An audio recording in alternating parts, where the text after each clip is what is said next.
Ito po si balimbing. Yan. Balimbing. Tinatawag siya na balingbing, balimbin, blingbing, daligan, dalihan, galangan, galuran, karahan, malimbin, karambola, o karamba.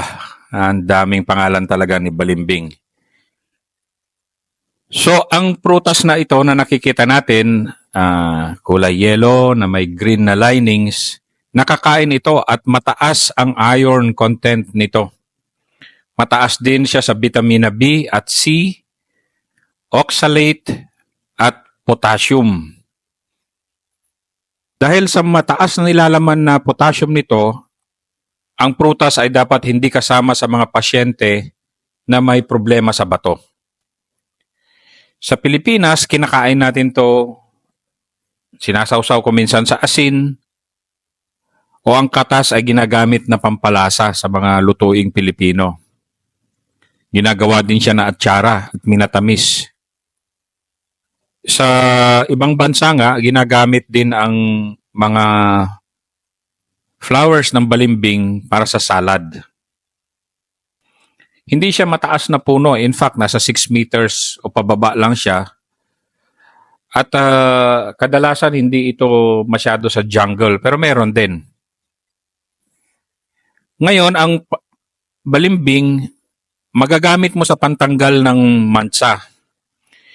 Tulad ng kamyas, ang katas ng balimbing ay ginagamit sa paglalaban ng mga damit at pantanggal ng mga batik at mansa.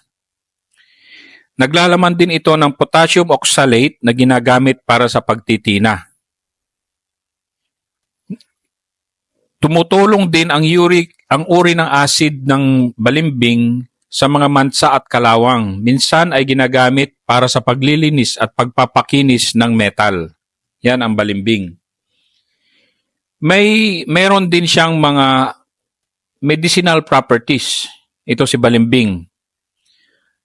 Ang sabaw ng mga dahon ay ginagamit para sa stomatitis at angina. Mga pinakuloang bulaklak naman niya ay ginagamit sa pagpapaalis ng mga uod. 50 grams sa isang pint ng kumukulong tubig, inumin, dahan-dahan. Ang mga dahon din ay ginagamit kontra sa lagnat.